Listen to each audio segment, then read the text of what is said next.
मुझो मौला अली कुल ईमान मुझो मौला अली कुल ईमान मुझो मौला अली कुल ईमान मुझो मौला अली कुल ईमान नारे हैदरी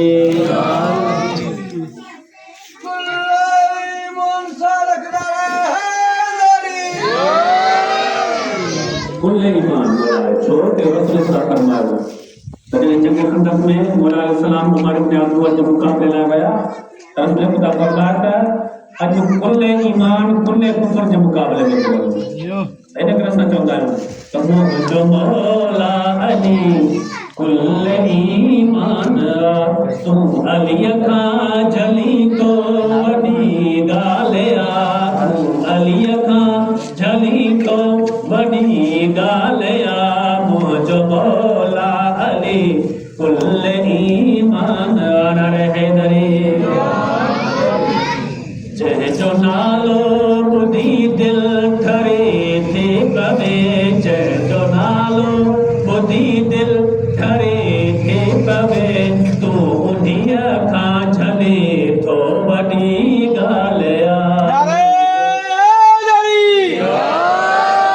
मुझो मौला अली कुल ईमान नारे हैदरी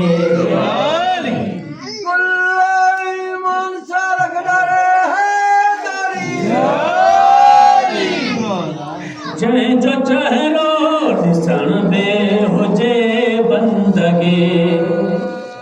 जय जो चेहरो ॾिसण में हुजे बंदगी ज़िक्र जय जो करण में हुजे बंदगी जैसा मोहब्बत रखण में हुजे बंदगी जैसा मोहब्बत रखण में हुजे बंदगी बंदगी का झले तो वडी गालिया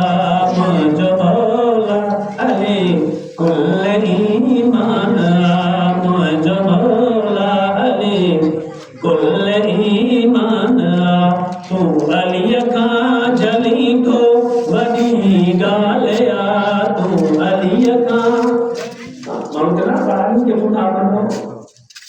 वही गालिया करने तो जो तुम बोला अली के मजर में चले तस्लीम कर यही गाना है तुम अली का जली तो वडी गालिया मुझो मौला अली कुल ईमान नारे हैदरी मुर्तजा मामला थे दुखा मामला हर इंसान के पर हर सावारी शे के अजरुआ एकदम नहीं तो बहुत रेगुलर कुछ मामला है केंद्र आप जो है तो केंद्र के लोग आए अली वाला सोलो मौला जे दुश्मन लाए मौत की बड़ी मुसीबत मौत जामा मिला थे दुखा मिला सोच सामी सनी सो रजा सिलसिला रोशनिया रोशनिया कबर जी अलिया जी मिला रोशनिया कबर जी अलिया जी मिला रोशनिया खा झले तो वडी गालिया मुझो मौला अली कुल ईमान मुझो मौला अली कुल ईमान आवाज बुलंद सलावत अल्लाहुम्मा सल्ली अला मुहम्मद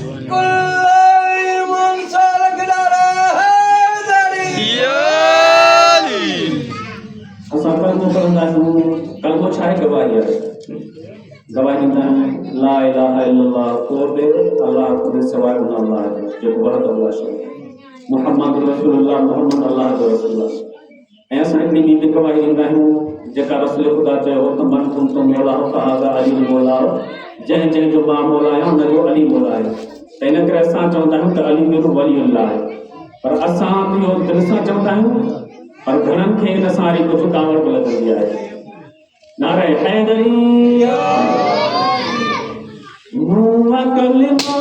पढ़ो खार तो खेलगे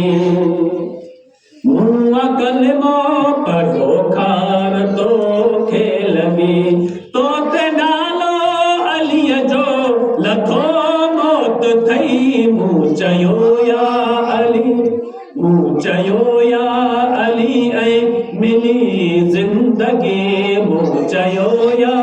अली ऐं मिली जिंदगी जिंदगीअ खां झले थो वॾी ॻाल्हि आहे मुंहिंजो मौला अली कुल ईमान तूं अलीअ